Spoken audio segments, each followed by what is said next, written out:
Passado, em 3 jogos passados, e hoje foi a melhor posição do seu time, foi a melhor partida do seu time até agora sob o seu comando na competição? Eu achei que o jogo exigiu muito. Nós não começamos bem a partida. Nós tivemos algumas introduções ofensivas, mas daqui a pouco, depois de um erro nosso aqui, num rebote de uma bola parada nossa, nós perdemos o rebote, nós ficamos com o adversário dentro da nossa zona ofensiva, zona defensiva, praticamente 8 a 10 minutos, e tomamos ali 5 bolas paradas em função de um rebote que não foi bem executado. Nós tivemos o escanteio, perdemos o rebote, o adversário fez aquele contra-ataque, e dali nós ficamos quase 10 minutos dentro do nosso campo. O adversário predominou-se ali. Eu sabia que uma saída agressiva podia acontecer coisa boa, né? Nós tínhamos combinado com o Carlinhos que no início era para ele começar realmente do lado direito. Pelo tudo aquilo que nós vimos, a gente achava que a velocidade e a mobilidade nossa seria melhor ser executada pelo lado direito. E tivemos a felicidade de fazer o gol. Sair reclamando no intervalo, porque eu acho que nós tivemos condições de fazer mais gols no primeiro tempo, principalmente se os condutores de bola tivessem um pouquinho mais de atenção, né? Faltou atenção, em especial em 2 ou 3 jogadas que a gente podia conduzir melhor a bola e fazer o passe mais qualificado. Voltamos para o segundo tempo sabendo que nós estávamos enfrentando uma equipe de qualidade. Para mim, uma das melhores equipes do campeonato. Nós temos que levar em conta que chegou um momento que eles jogaram sem responsabilidade, né? A partir do momento que eles tomaram o segundo gol, eles vieram jogar sem responsabilidade. Acabou. O que acontecer agora para nós está bom. E aí nós vimos realmente um time com muita qualidade ofensiva, muito desenvolto, né? Os jogadores interessantes, o Paulista interessantíssimo, esse Paulista, o garoto do Laranjeira, como cresceu esse menino, trabalhei com esse menino no Náutico, esse menino cresceu muito. E um time solto, né? O Naldinho vindo de trás, um time ágil, um time rápido. Fizemos o segundo gol, mas aí sim que faltou pra gente aquilo que ainda continua faltando, né? Nós podíamos fechar o jogo no 3 a 0. Podíamos fechar o jogo no 3 a 0, num contra-ataque belíssimo, puxado, com a transição de bola, Bala, Marcelinho, Bruno, e nós, se ali a gente tivesse feito o terceiro gol, aí sim, aí o jogo ficaria sem condições nenhuma do adversário reagir. Uma jogada interessante, uma flutuação interessante do Paulista, eles fizeram um gol. E aí nós sabíamos que tínhamos que fechar o time. Não estamos no momento de jogar, dependendo da circunstância do jogo, tão aberto. Fechei o time mesmo. Procurei colocar o Toby, procurei colocar jogadores pesados dentro de campo, para você ter uma postura defensiva mais adequada às nossas necessidades naquele momento. E aí houve o lance, né, da competência do iniciador da jogada. Normalmente nossas bolas não são direcionadas àquele jogador, no caso o Montoya, que correu lá pelo fundo. Elas são direcionadas mais em termos de primeiro pau. O Marcelinho foi inteligente e o Montoya fez o gol merecido. Eu gosto de jogador como o Montoya. Montoya está aqui, está todo mundo, ninguém fala no Montoya, eu estou comentando com a minha comissão técnica. Zagueiro que é zagueiro trabalha no limite. Esse menino trabalha no limite o tempo todo, não fala nada, não reclama nada das adversidades da sua vida, das adversidades aqui dentro do clube. E eu sempre confiei muito nesse jogador. O jogador sempre, desde o início eu falei, Montoya é um jogador que nós precisamos moldá-lo um pouco, né? Porque normalmente, em outros jogos que eu vi, ele toma um cartão muito cedo. E ele tem um poder de antecipação, ele tem uma agressividade de marcação para zagueiro muito positivo. E aí Deus o iluminou, fazendo um gol merecido, que para mim foi um belíssimo jogador, uma bela atuação no jogo. E aí nós terminamos o jogo tranquilo, porque a composição defensiva ali deixou o nosso time bem postado e eu fiquei feliz com o resultado. Só sabedor que nada está definido, né? Daqui a pouco a finalíssima para nós é no domingo que vem. Eu queria que você avaliasse um jogador específico, o Renato, porque você tem um titular absoluto, que era o Thiaguinho, acabou se lesionando, o Vitor acabou deixando a equipe do esporte para ir defender outra equipe do futebol nacional, e o Renato entra numa condição de pressão, a equipe precisando de vitória. Se satisfez o futebol do jogador, não comprometeu, atuou do jeito, da forma que você queria? Normalmente, bem, ele é um jogador solto, jogador com muita força. Eu acho que a gente, muitas vezes, você perde jogador, você lamenta, né? Nosso time precisa de jogadores de mais velocidade.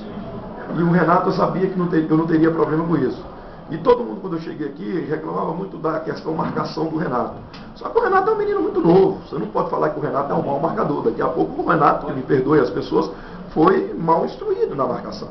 Tanto que hoje, mesmo jogando com ele, como você frisou, sob pressão, o time sob pressão, Eu iniciei o jogo com a linha de 4. Eu não iniciei o jogo com o menino, no caso, o Hamilton, trabalhando por trás. Por quê? O forte do time do Porto é a mobilidade de meio. Então eu não vou colocar um homem por trás e vou perder o setor de meio campo, porque eu precisava de uma certa ofensividade hoje em relação ao Saci, a escalação do Saci.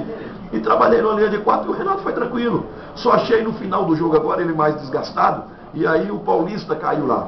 Aí eu tive que trocar. Aí eu passei praticamente com 3 zagueiros. Eu pedi para o Tobi abrir lá, né? Trouxe o Daniel novamente para a cabeça da área, porque quando eu coloquei o Tobi, eu não coloquei o Tobi na linha de zaga. Eu coloquei o Tobi na linha de meio e adiantei o Daniel para o Daniel bater com os volantes deles que estavam saindo. Mas ali, quando eu senti também que o Paulista estava muito bem naquele setor, eu abri o Tobi para lá nos últimos 5 minutos. O Renato produziu bem, produziu dentro daquilo, é um jogador que tem uma força muito grande. Eu acredito que esse é o tipo de jogador que precisa adquirir massa muscular. Esse jogador é um jogador que tem que ser feito, né? Eu parto assim, você olha jogador de futebol hoje, esses meninos, tem jogador que precisa ser feito. Esse menino do Porto, esse Naldinho, é um belo jogador. Agora ele tem que passar por um processo de adquirir massa, de adquirir. Você pode ver, a gente até brinca, né? O Renato e ele tem peitinho de pombo, né? Aquele peitinho curtinho. Isso aí dificulta. Então são jogadores que o Renato tem que ser trabalhado. Eu estava discutindo isso agora com o Marcelo, meu auxiliar. O Renato tem que ser trabalhado no aspecto de suplemento, na parte de musculação. E é um jogador que tem uma velocidade incrível. Precisa resolver alguns detalhes no aspecto defensivo. Mas eu gostei, eu acho que ele deu conta. E eu fiquei feliz porque hoje entraram 2 jogadores que normalmente não jogam, né? Que é o caso do Montoya e é o caso do Renato. E para mim, principalmente o Montoya, como a gente fala, né? Riscou ali e falou, ó, aqui ninguém faz nada não, a tarde é minha. E eu fico feliz quando eu vejo um jogador operário como esse se dar bem numa partida. Olha, você acabou de fazer muitos elogios aí a Naldinho e ao Paulista. E durante toda essa semana se falou que o Sport contrataria esse jogador no final do Campeonato Pernambucano. Agora a pergunta, esses 2 jogadores interessam o técnico Hélio dos Anjos para a campanha da Série B? Não, eu como observador, esses 2 jogadores me interessam como técnico de futebol. Se amanhã aparecer um amigo meu e perguntar por um atacante, eu vou falar do Paulista. Perguntar sobre os jogadores do Campeonato Pernambucano, eu vou falar do Paulista, vou falar do Laranjeira, vou falar de outros jogadores. Eu não vou falar assim, não dá para gente falar de jogador do Náutico, do Santa Cruz, porque a situação é sempre diferente, né? Mas em termos de revelação, de você ver coisas interessantes, esse time do Porto é o que tem de mais interessante de jogador de futebol no Campeonato Pernambucano, porque quando eu saí no intervalo, eu fiquei impressionado. Só menino, cara, tudo cara de menino, um centroavante com esses 1,90 m dele, mas uma cara de uma criança. Hoje eu passei realmente perto do Naldinho. Então, são jogadores que interessam na questão, eu como profissional. Se daqui a pouco tiver chance de trabalhar no esporte aqui, pode acontecer. Só que são jogadores que hoje eu falo para você, hoje está numa relaçãozinha minha, porque eu sempre tem. A relação para nós, a relação com os amigos, a relação para você discutir, conversar com amigos, né? E eu também gosto muito de jogador e eu gostaria de ajudar esse jogador. Não sei se daria para me ajudar aqui no esporte. Eu fico impressionado como é que o Wagner Rosa não sobressaiu mais. Porque o Wagner foi brilhante comigo no Náutico. Menino bom, menino humilde. E eu penso muito em ajudar esse menino. Se eu puder, eu vou indicar esse menino para um clube fora do estado para ele ter sequência na sua carreira, porque merece. Agora eu estou comentando muito desse time porque é gostoso você ver um time com a juventude prevalecendo, com ousadia. Não é ousadia na questão tática não, só não. É ousadia no comportamento dentro de campo. E eu realmente achei interessante. Até mesmo o centroavante.